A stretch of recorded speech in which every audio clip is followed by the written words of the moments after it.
नमस्कार दोस्तों राजनीति के जिस चौराहे पर भारत देश की राजनीति खड़ी है, शायद ऐसा माहौल आज से करीब 3 दशक पहले तब रहा होगा जब मंडल और कमंडल और इसको लेकर के देश भर में राजनीति उफान पर थी। इस भारत देश के भीतर कमंडल के नाम पर जो कुछ भी किया जा रहा था और मंडल के जरिए जिस राजनीतिक आग को हवा दी जा रही थी, सब कुछ इस भारत देश ने देखा है।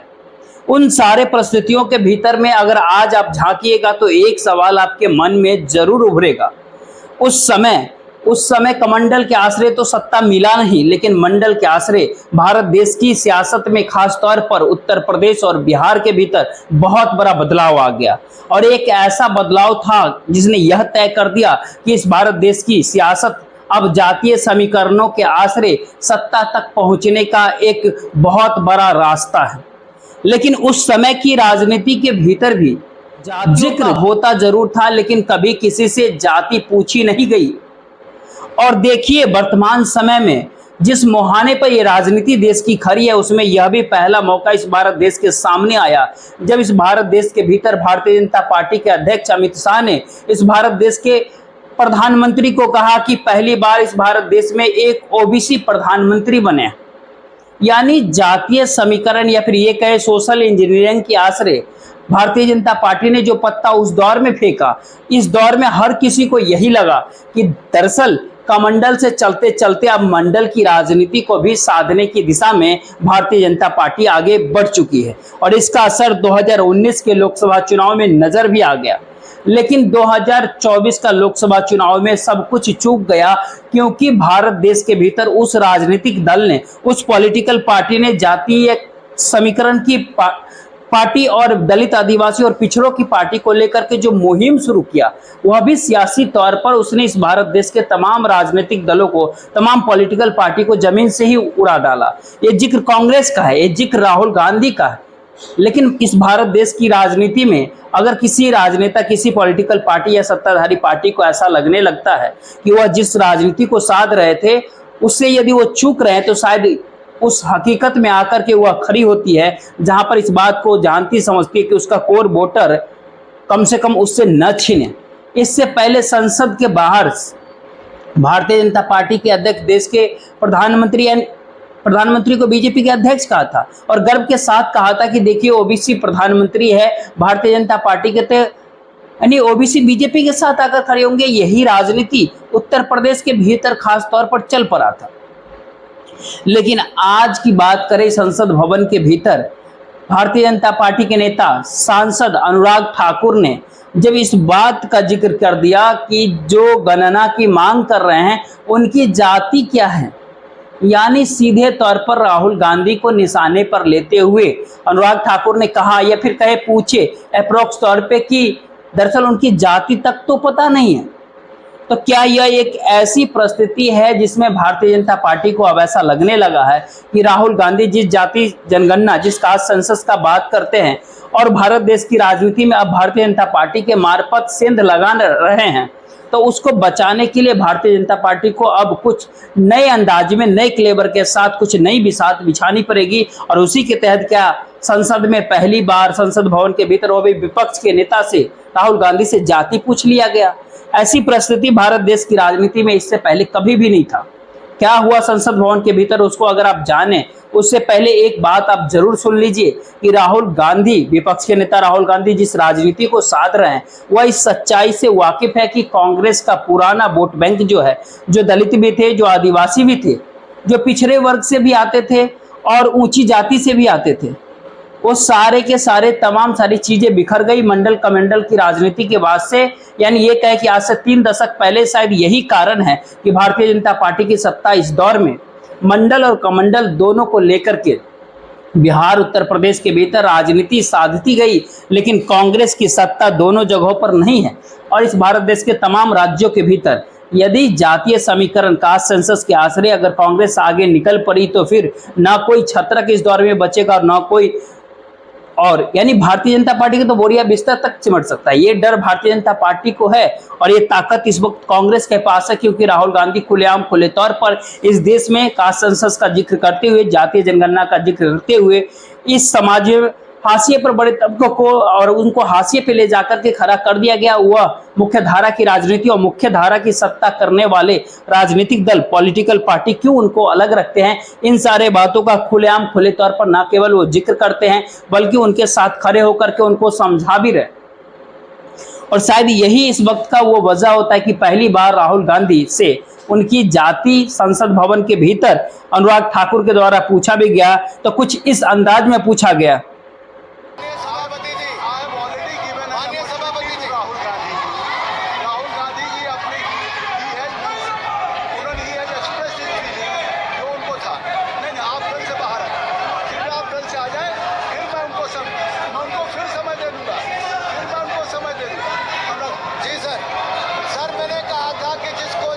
पता नहीं वो गन्ना की बात करता है। मैंने नाम किसी का नहीं लिया था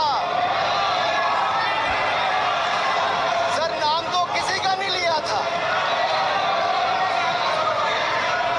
नाम किसी का नहीं लिया था, लेकिन जवाब देने को। यानी यूं ही भारत की राजनीति नहीं बल्कि समाज के भीतर भी कभी किसी से खुलेआम खुले तौर पर जाति यूं पूछी नहीं जाती है। और खास तौर पे बात करें जाति को पूछना और जातीय भावना के जरिए समाज के भीतर सियासत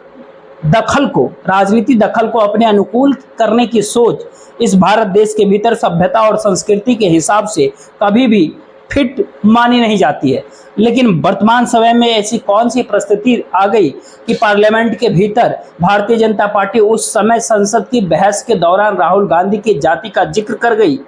जिस समय भारत देश के वित्त मंत्री हों, बजट के ऊपर जवाब देना था। यानी बजट से ठीक पहले अनुराग ठाकुर जिन सारे मुद्दों को उठा रहे थे वह मुद्दे पूरे तरीके से राहुल गांधी द्वारा दिए गए भाषणों के जवाब के तौर पर कोई भी देखना चाहे तो उसको देख सकता। लेकिन ऐसे में उसके आगे की अगर बात करें तो क्या सच में कास्ट इस दौर में भारत देश की सियासत को या भारत देश की राजनीति को जरूरत है, या सत्ता तक पहुंचने की जरूरत है, या सत्ता को जरूरत है, या सच में इस भारत देश के भीतर में राजनीतिक सत्ताओं ने जो जो काम जातियों के नाम पर किया उसी आधार पर जातियों को दरकिनार भी किया। शायद इसीलिए इस भारत देश के भीतर दलित और आदिवासियों की मुख्य धारा की राजनीति का तो यहाँ के गवर्नेंस के भीतर भी उनको पूछा ही नहीं जाता, या फिर उनका योगदान नहीं है, या फिर उनकी शिरकत ही नहीं हो पाती है। इस भारत देश के भीतर में बहुत छोटा तबका है जो कि ग्रेजुएट तक भी पहुंच पाए साहब। यानी मुख्य धारा की राजनीति नहीं बल्कि गवर्नेंस में शामिल होने के लिए कम से कम आपको ग्रेजुएट तो होना ही पड़ेगा ना। लेकिन जरा आप खुद ही कल्पना करके देखिए, निचली जातियों का पिछड़ा तबका, दलितों का समाज, आदिवासियों की परिस्थिति, इस भारत देश के भीतर में मुस्लिम यानी माइनॉरिटीज के भीतर जो गरीबों का पूरा कुनवा है, उन सारे परिस्थितियों के भीतर उनकी पहुंच ग्रेजुएट होने तक यानी बीए या बीएससी या बीकॉम करने तक भी यदि सिर्फ 2 से 2.5% के बीच ये आंकड़ा रेंग रहा हुआ, कई जगह तो उससे भी कम है, तो उनकी शिरकत इस भारत देश की मुख्य धारा के भीतर कैसे हो पाएगी। और इस समय में, इस वक्त में जब मीडिया चारों तरफ फैला हुआ है और जब मीडिया के जरिए जिन बातों का जिक्र किया जा रहा है या फिर होता है, अगर उसने केवल और केवल बीते 10 वर्षों के भीतर नरेंद्र मोदी सत्ता के अनुकूल ही सारी जानकारी, सारी सूचना, सारी बात कही और सूचना दी, तो पहली बार 2024 के लोकसभा चुनाव के बाद सरकार इस बात को लेकर के भी घबरा गई कि अगर वही मीडिया राहुल गांधी के साथ अगर खड़ा हो गया या नरेंद्र मोदी सरकार से सवाल करने लगेगा तो फिर वह जवाब क्या देंगे। और सच्चाई देखिए इस भारत देश के भीतर की, जब कल पार्लियामेंट के भीतर जब एक कमरे में मीडिया को बंद किया गया तो राहुल गांधी पहुंचे और उसी राहुल गांधी ने पार्लियामेंट के भीतर उसी मीडिया के सवाल उठाए भी और स्पीकर ने मीडिया कर्मी को मुलाकात करने के लिए बुलाया भी और उसके अनुकूल परिस्थिति बनेगी इस बात का जिक्र भी किया और भरोसा भी दिलाया। लेकिन इस भारत देश की सियासत के भीतर लोकतंत्र के चारों पिलर्स को अगर मौजूदा समय में इसको आप देखिए और समझे तो चारों पिलर्स को लोकतंत्र के नाम पर मौजूदा सरकार ने हड़प लिया है। या फिर कहे अपने मुट्ठी में उसको दबोच रखा है। यही वह सच्चाई है जो पहली बार इस भारत देश के भीतर फिसलती हुई दिखाई दे रही है, चाहे वो सियासत के मैदान में हो, चाहे नौकरशाही के बीच में हो, या फिर ये कहे कि अब मीडिया कर्मियों के बीच भी ये सारे सवाल बड़ा क्यों ना हो रहा हो इस दौर में कि आखिरकार इस परिस्थिति में नरेंद्र मोदी सरकार से सवाल ना पूछे तो फिर क्या करें। सवाल इसीलिए इस दौर में बड़ा हो चला है क्योंकि संसद भवन के भीतर पहली बार विपक्ष के नेता के तौर पर राहुल गांधी, इससे पहले भी बहुत सारे विपक्ष के नेता संसद के भीतर रहे, लेकिन कभी किसी ने इस रूप में कभी कहा नहीं होगा कि मुझे इंसल्ट किया जा रहा है, मेरी जाति पूछी जा रही है और इसका मतलब मायने इस दौर में क्या है, जो राहुल गांधी को आज संसद भवन के भीतर कहना पड़ा। और ये कहते हुए उनको कहना पड़ा कि ये परिस्थिति उनके सामने आएगी, ये शायद उनको कभी एहसास होगा, लेकिन जाति जनगणना कास्ट सेंसस के सवाल से वो कभी भी पीछे नहीं हटेंगे और इसी सदन के भीतर वो उसको पास कराएंगे। यानी खुलेआम खुले तौर पर विपक्ष के नेता राहुल गांधी राजनीतिक आवाज भी लगा रहे हैं और सामाजिक परिस्थितियां भी उनके अंदर से निकल रही है और उन दोनों के बीच वही पार्लियामेंट खड़ी है जहां पर तीसरी बार सरकार नरेंद्र मोदी सरकार की है और भारतीय जनता पार्टी के नेता यदि जाति पूछ रही है विपक्ष के नेता से तो राहुल गांधी जवाब देते हैं। सर, जो भी इस देश में दलितों की, आदिवासियों की, पिछड़ों की बात उठाता है, जो भी उनके लिए लड़ता है, उसको गाली खाना ही पड़ता है। और मैं ये सब गालियां खुशी से खाऊंगा,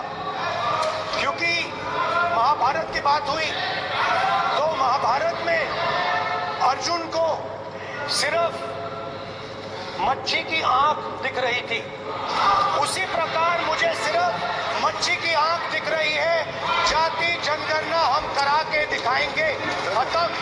आपको जितनी गाली देनी है आप दीजिए, हम खुशी से ले। तो क्या ऐसे में विपक्षी नेता राहुल गांधी ने सीधे तौर पर क्या सरकार को चुनौती दे डाली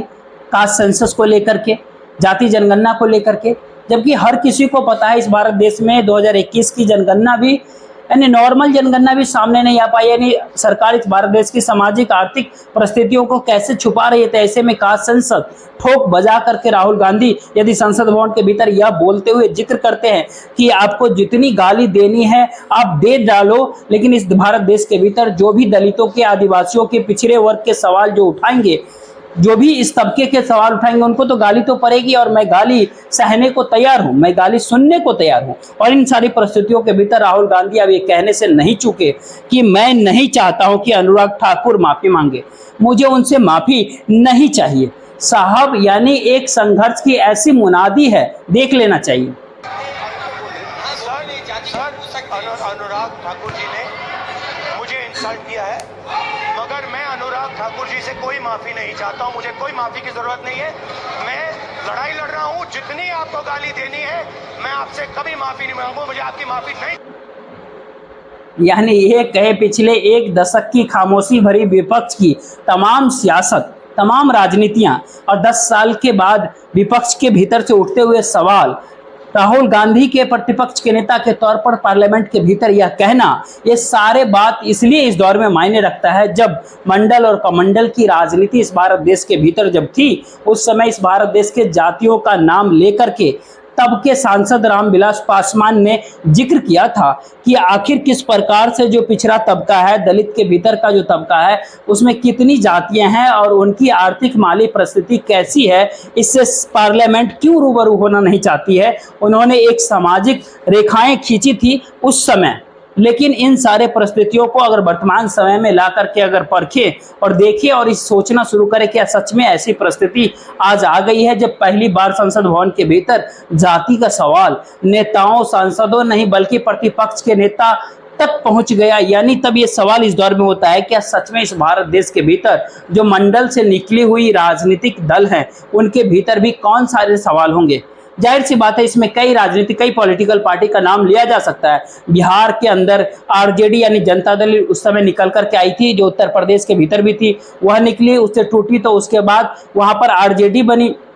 और यहाँ उत्तर प्रदेश में समाजवादी पार्टी बनी। उस समय में बहुजन समाज पार्टी को भी सब रखिए तो वहाँ पर सियासी दलों को बिहार उत्तर प्रदेश के समीकरणों के भीतर एक सच तो यह जरूर है केवल ये 2 राज्यों के भीतर 120 लोकसभा की सीटें आती हैं और इस भारत देश के भीतर में मंडल की पॉलिटिक्स जितनी सीटों को प्रभावित करती है उनकी संख्या करीब करीब 349-50 सीटें होती है। सीधे तौर पर बात करें तो कास्ट सेंसस यानी जातीय समीकरण के आश्रय जातियों को सच में अगर एहसास हो जाए कि भारतीय जनता पार्टी जिस सियासत को साध रही है मौजूदा समय में, उस राजनीति की हार मंडल कमंडल की राजनीति में 1989-90 के दौरान भी हुआ और उसके बाद 91 के में जब इलेक्शन हुआ तब बीजेपी नहीं आ पाई, 96 में भी आई तो अयोध्या या फिर कहे उस समय बाबरी मस्जिद विध्वंस के बाद तब भी वह केवल 13 दिन सरकार में रह पाई। जब अटल बिहारी वाजपेयी उसके बाद प्रधानमंत्री बने तो वह भी आर्थिक रिफॉर्म की दिशा में चले गए और उनको यह बात कहना पड़ गया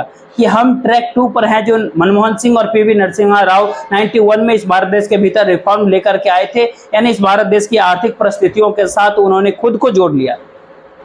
लेकिन वर्तमान समय में क्या मौजूदा सरकार के सामने कुछ भी कहने बताने को नहीं बचे हैं, क्योंकि संसद भवन के भीतर जब अपना भाषण जवाब देते हुए निर्मला सीतारमण ने, फाइनेंस मिनिस्टर ने जब बात शुरू की तो वो कहने लगे देखिए 2014 के भीतर एग्रीकल्चर का जो बजट होता था वो 30,000 करोड़ का था, आज ये बजट 1,52,000 करोड़ का हो गया। स्किल और एम्प्लॉयमेंट को लेकर के बजट 85,000 करोड़ का होता था, आज ये बजट बढ़ करके 1,48,000 करोड़ का हो गया। वुमेन्स एम्पावरमेंट को लेकर के तब 96 करोड़ का बजट हुआ करता था, आज के दौर में ये 3,27,000 करोड़ की हो गई है। इसी अंदाज में रूरल और अर्बन डेवलपमेंट का भी जिक्र किया कि कितने करोड़ रुपए, कितने लाख करोड़ रुपए बढ़ गए हैं इस दौर में। यानी बीते 10 सालों की परिस्थितियों को बताने को कोई भी तैयार नहीं है और ये परिस्थिति क्या सच में सरकार की है कि जिससे बार बार उनको जाति की दिशा में लौट करके आना पड़ता है।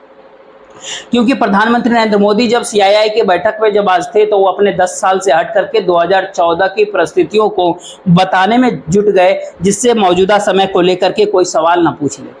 और वह यह जानकारी देने लगे कि 2014 से पहले भी किस तरीके की बजट और उसमें कितनी रकम हुआ करती थी, किस क्षेत्र कृषि क्षेत्र को लेकर के। उस दौर को याद कीजिएगा तो स्कैम के तौर पर वो दौर आपको याद आ जाएगा। यानी बीते करीब 11 वर्ष तक जो प्रधानमंत्री इस भारत देश के भीतर रहा हो वह इन 11 सालों से हट करके दोबारा अतीत में अगर लौट जाए, ये काम तो मनमोहन सिंह ने कभी नहीं किया, अटल बिहारी वाजपेयी ने कभी नहीं किया, पीवी नरसिम्हा राव ने कभी नहीं किया, इंदिरा गांधी ने कभी नहीं किया, राजीव गांधी ने कभी नहीं किया, बीपी सिंह ने नहीं किया, देवगौड़ा साहब ने कभी नहीं किया और गुजराल साहब ने कभी नहीं किया। लेकिन इस दौर में 11 साल, वो भी 1962 के रिकॉर्ड के बराबर पहुंचने के बाद कि हम तीसरी बार प्रधानमंत्री चुने गए, फिर भी पुराने अतीत के डायरी पन्ने को पलट रहे हैं, क्योंकि बताने के लिए इस दौर में क्या कुछ नहीं बचा है नरेंद्र मोदी के पास। इसीलिए जाति का सवाल आया है और इसको लेकर के जो शोर शराबा मच रहा है उसमें बाकायदा सांसद ये सारे सवाल उठा रहे हैं। इसमें आपको 2-3 बातें समझना चाहिए कि एक बात तो ये कि खुद प्रधानमंत्री नरेंद्र मोदी क्या कहते हैं वह भी आप एक बार देख लीजिए जो आज उन्होंने कहा। 14 के पहले की फ्रेजाइल 5 वाली स्थिति और लाखों करोड़ के घोटालों के बारे में यहां हर किसी को पता है। हमारी इकोनॉमी की क्या स्थिति थी, इसकी बारीकियां सरकार ने व्हाइट पेपर जारी करके देश के सामने रखी है। तो क्या सच में नरेंद्र मोदी सरकार को इस समय सबसे बड़ा डर इस बात को लेकर के है कि वह भविष्य की राजनीति या वर्तमान समय में आखिर किस राजनीति एजेंडे के साथ भारतीय जनता पार्टी को 2 पांव पर खड़ा करेगा? क्योंकि बैसाखियों के आश्रय अगर सरकार चल रही है नरेंद्र मोदी की, तो फिर ऐसे में कोई भी सवाल, कोई भी एजेंडा, कोई भी विचारधारा तो 2-4 होनी ही चाहिए, क्योंकि जिसके आश्रय इस भारत देश के भीतर भविष्य की राजनीतिक रेखाएं वो खींच पाए। बीते 11 साल की राजनीतिक सत्ता के बावजूद भी 11 साल पहले की परिस्थितियों को अगर बताने की जरूरत आज नरेंद्र मोदी को पड़ रही है, तब तो ये सवाल कोई भी पूछेगा वर्तमान समय में अब सरकार को किस किस बात का डर है साहब। और इसी डर के आश्रय अब वह उस मीडिया से भी घबराने लगी है जिस मीडिया को उसने बहुत विज्ञापन दिया, बहुत सारा पैसा दिया। उस विज्ञापन और उस पैसे के आश्रय उस मीडिया ने भी सर पे बैठा लिया और कोई सवाल सरकार से इन 10 साल में किया नहीं। लेकिन अब न तो विज्ञापन के लिए पैसा है और न ही मीडिया को पैसा दे करके बहलाया फुसलाया जा सकता है, क्योंकि इस दौर में सरकार का पानी जब धीरे धीरे सर से उतर रहा है, तो चाहे वो टेलीविजन स्क्रीन हो या अखबार के पन्ने हो, सरकार को लेकर के कोई बात कोई चीज ना देखने को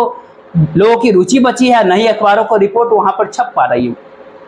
और ये सारी परिस्थिति बताती है कि लोग जानना चाहते हैं कि इस भारत देश के भीतर में अब विपक्ष किस मुद्दे के साथ, किस विकल्प के साथ, और उन सारे विकल्प में कितनी धार है, इन सारी परिस्थितियों को देखना समझना चाहते हैं। इसलिए चाहे वो सोशल मीडिया हो, चाहे वो मेन स्ट्रीम मीडिया हो, चाहे इलेक्ट्रॉनिक मीडिया हो, चाहे प्रेस मीडिया हो, चाहे आप गोदी मीडिया कह लीजिए, चाहे प्रिंट मीडिया कहिए, चाहे डिजिटल फॉर्म में हो, वहां पर सबसे ज्यादा व्यूवरशिप राहुल गांधी को लेकर के, इंडिया गठबंधन से उठने वाले सवालों को लेकर के है।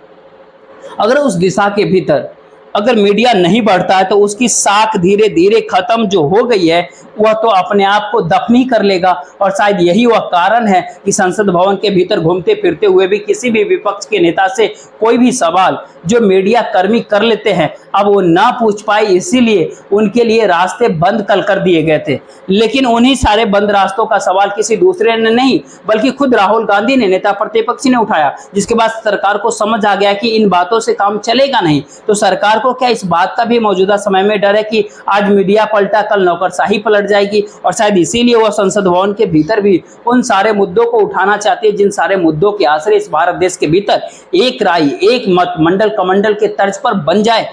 लेकिन उसी संसद भवन के भीतर पहली बार ऐसा हुआ कि मंडल से निकली हुई राजनीति को साधने वाली समाजवादी पार्टी के नेता अखिलेश यादव को भी यह बात कहना पड़ गया कि आखिरकार आप किसी की जाति कैसे पूछ सकते हैं। देख लीजिए। सभापति महोदय, मैं केवल इतना सभापति महोदय मेरा आपसे केवल इतना निवेदन है, माननीय मंत्री रहे हैं, बड़े दल के नेता हैं, मंत्री रहे हैं, बड़ी बात कर रहे थे, मैं महाभारत शकुनी ये सब बातें कह रहे थे, दुर्योधन तक यहाँ ले आई है। मैं केवल सभापति महोदय इनसे ये पूछना चाहता हूँ, आपने जाति कैसे पूछ ली है बताइए बस। आप जाति कैसे पूछ सकते हैं? आप बताएं जाति कैसे पूछ सकते हैं? आप पूछ के दिखाओ जाति को। जाति कैसे पूछोगे तुम? कैसे पूछोगे जाति? नहीं, जाति नहीं पूछ सकते आप। आपने कह दिया ना, अब आप जाति नहीं पूछ सकते। हमारी व्यवस्था सुन ले, आप मेरी व्यवस्था सुन ले। कोई सदन में किसी की जाति नहीं। अखिलेश यादव भी बाखूबी समझ रहे हैं कि उत्तर प्रदेश की सियासत में सत्ता तक पहुंचने का रास्ता कास्ट सेंसस के आश्रय यानी जातीय समीकरणों के आश्रय ही बनेगा। लेकिन दूसरा सच भी इस दौर में उभर करके सामने आया है कि नरेंद्र मोदी सरकार ने बीते एक दशक में यानी 10 सालों में क्या कुछ किया। अगर इस पर सीधा हमला कर पाने की स्थिति में यदि विपक्ष का कोई नेता अगर खड़ा नहीं होगा तो फिर जनता उसके साथ खड़ी नहीं हो पाएगी। इसको बाखूबी अखिलेश यादव जानते हैं। लेकिन बड़ी बात तो ये है कि खुद मंडल की राजनीति से निकली हुई पार्टी के नेता खुलेआम खुले तौर पर अब विपक्ष में बैठ करके सत्ता को चिता रहे, धमका रहे कि जाति आप कैसे पूछ सकते हैं। ये सारे सवाल इसलिए भी इस दौर में बड़ा हो गया है क्योंकि भारत देश की राजनीति के भीतर सत्ताधारी पार्टी हुआ भी भारतीय जनता पार्टी, यानी जो एक समय न केवल भारतीय जनता पार्टी बल्कि आरएसएस भी एक समय आरक्षण के खिलाफ भी रही। आरएसएस के भीतर कई मौके ऐसे भी आए जब उन्होंने कहा भी और अपने मुखपत्र ऑर्गेनाइजर और एक लेख भी लिखा गया। 2015 के भीतर बाकायदा इस बात का जिक्र तक सरसंघचालक मोहन भागवत ने कर दिया था। बाद में उनकी अपनी लाइन भी बदलनी पड़ गई थी। यानी ये कहे कि सियासत की हकीकत ये है, यानी राजनीति की हकीकत ये है कि अपने सबको अपने कोर वोटर के पास लौटना पड़ेगा। और ये सबसे बड़ा सवाल वर्तमान समय में, लेकिन सबसे पहला बड़ा सवाल इस दौर में खड़ा हो गया कि कांग्रेस जिस सियासत की धारा से निकली, जिस राजनीति की धारा से निकली और आज़ादी के आंदोलन में शिरकत करने के बाद उसने जिस राजनीति को साधा उसमें जाति मायने नहीं रखती थी, उसमें धर्म मायने नहीं रखता था, उसमें एक ऐसा राष्ट्रवाद था जो राष्ट्रीय आज़ादी के संघर्ष के साथ जुड़ा हुआ था। इसीलिए कांग्रेस एक राजनीतिक दल होते हुए भी एक राजनीतिक विचार के तौर पर इस भारत देश के भीतर ज़्यादा तेजी से फैली। लेकिन पहली बार एक अनूठा प्रयोग अगर राहुल गांधी ने कांग्रेस के लिए कर दिया और फिर विपक्ष की ताकत को बहुत बड़ा करते हुए भारतीय जनता पार्टी की सत्ता से डिगाने के लिए जिस रास्ते वह आगे बढ़े उसमें लोगों के साथ खड़े होकर के, यानी सिर्फ भाषण के जरिए नहीं बल्कि लोगों के साथ खड़े होकर के उनकी ज़रूरतों को ही अगर आधार बना लिया और पार्टी का मैनिफेस्टो भी, यानी ये कहे कि इलेक्शन का मैनिफेस्टो भी उसी अंदाज में उसी तर्ज पे खड़ा किया, तो एक झटका सबसे ज्यादा जो है ना वो लगा किसी को, तो भारतीय जनता पार्टी को लगा, क्योंकि वो मान करके चल रहे थे कि दरअसल फिलोसफिकल तरीके से कांग्रेस खड़ी है, उनको फिलोसफिकल तरीके से ही धराशायी किया जा सकता है जो 2014 के भीतर कर दिखाया था। ठीक उसी प्रकार से जैसे कांग्रेस के दौर में जो 2010, 11, 12, 13 के दौरान जो करप्शन के मामले सामने आ रहे थे, उस दौर में बड़े ही फिलोसफिकली इस भारत देश के भीतर करप्शन को भी ऑर्गेनाइज्ड तरीके से, पॉलिसीगत तरीके से कैसे लाया गया, उसका तो जीता जागता नमूना जो है इलेक्टोरल बॉन्ड है, जिसको सुप्रीम कोर्ट ने असंवैधानिक करार दे दिया और उस पर भी ताली खुद सरकार बजाती रही। और उस दौर में नौकरशाही हो या मेन स्ट्रीम मीडिया हो, कभी ने कोई सवाल कभी किसी ने खड़ा नहीं किया। लेकिन अब देश में ऐसी परिस्थिति नहीं है, तो ऐसे में सवाल उठता है कि कांग्रेस का ये बदलाव भारतीय जनता पार्टी के लिए सबसे बड़े खतरे की घंटी के तौर पर है। और इस खतरे की घंटी का और तीखा हो जाना इसलिए भी मायने है क्योंकि इंडिया गठबंधन के बीच जो कांग्रेस के साथी दल जो है, दरअसल वह उसी जाति समीकरण के आश्रय अब भारतीय जनता पार्टी को पूरे भारत देश के भीतर ध्वस्त करने की परिस्थिति में आकर खड़े हो गए हैं, जो कि और मुश्किल हालात में भारतीय जनता पार्टी पहुंच सकती है। ये सवाल होता है, अगला सवाल होता है भारतीय जनता पार्टी को लेकर के कि उनकी अपनी धारा मंडल कमंडल की राजनीति से लेकर 2024 के भीतर अयोध्या तक में मिली हार, यानी फैजाबाद की लोकसभा की सीट को हार जाना और वहां कहां सीट कैसे कैसे हारी, ये कोई बताने की जरूरत आज नहीं होनी चाहिए। लेकिन सियासी तौर पर जिस सोच को लेकर के भारतीय जनता पार्टी आगे बढ़ रही थी, वो सोच ही इस राजनीति के भीतर अगर खारिज हो गई तो फिर आप राजनीतिक पार्टी के तौर पर कैसे चुनाव लड़ेंगे। आरएसएस और भारतीय जनता पार्टी के भीतर तो यही फर्क है और प्रधानमंत्री नरेंद्र मोदी ने आरएसएस को तो यही बात पढ़ाया कि चुनाव हम लड़ते हैं, जीतते हम हैं, उसकी मलाई आपको जरूर मिलेगी, लेकिन जब हार मिलने लगेगी तब क्या होगा, ये बहुत बड़ा सवाल इस दौर में मौजूदा समय में है। भारतीय जनता पार्टी और आरएसएस के भीतर भी एक नए विकल्प के चेहरे की तलाश जारी है। ये अगला सवाल होता है भैया। और अगला सवाल ये होता है कि इस भारत देश के सबसे बड़ा सवाल क्या सच में इस भारत देश के भीतर राजनीतिक परिवर्तन की दिशा, इस भारत देश के भीतर जाति जनगणना और जो हाशिए पे पड़ा हुआ तबका है उसको मुख्य धारा में शामिल करके लाया जा सकता है क्या? ये सारे सवाल आज का नहीं बल्कि ये कहे कि आज़ादी के बाद से इस भारत देश के भीतर कई मौकों पर ये सारे सवाल उठता आया है। बाबा साहब अम्बेडकर ने तो संविधान बनने के दौरान जो आखिरी भाषण उनका जो था उसमें उनका बाकायदा भाषण में उन्होंने कहा था कि ये पूरा का पूरा संविधान कागज का पन्ना भर रह जाएगा अगर आपने इस भारत देश के भीतर आर्थिक समानता का जिक्र नहीं किया तो। और आर्थिक तौर पर असमानता की परिस्थिति वर्तमान समय की सबसे बड़ी सच्चाई है इस भारत देश की, जहां पर कॉरपोरेट और सत्ता का नेक्सस खुला खेल खेलती है। तो क्या ये चीजें बदलने की दिशा में आगे बढ़ सकती है? और इस जाती हुई परिस्थितियों को क्या पहली बार नौकरशाही ब्यूरोक्रेट्स और देश की मेनस्ट्रीम मीडिया समझ रहा है? ये अगर सत्ता के भीतर अगर समझ गया है कि अगर मीडिया भी इस दौर में पलट गया, नौकरशाही ब्यूरोक्रेट्स भी अगर बदल गए, तो उसके पास मौजूदा सत्ता के पास क्या बचेगा? क्योंकि वो एक पारंपरिक पार्टी के तौर पर भी बच नहीं पा रहे, क्योंकि उसकी पूरी सियासत ही एक चेहरे, एक व्यक्ति, एक ही लोग के आसपास घूमर रही है, जिसकी साख इस 2024 के लोकसभा चुनाव में खत्म सा हो गया है। ये शायद वर्तमान समय में पार्लियामेंट के भीतर की वो सच्चाई है जिसमें सत्ताधारी पार्टी अब प्रतिपक्ष के नेता राहुल गांधी से पूछती है कि आपकी जाति क्या है, या फिर जिसका जाति का नहीं है जानकारी वो जनगणना का अपमान करे। अजीबोगरीब परिस्थिति है सैया भैया, लेकिन भारत की राजनीति इस चौराहे पे आकर खड़ी जरूर है। बाकी इस वीडियो को ज़्यादा से ज़्यादा लोगों तक जरूर शेयर कीजिए, वीडियो को लाइक कर लीजिए, चैनल को सब्सक्राइब कीजिएगा। जय हिंद, जय भारत।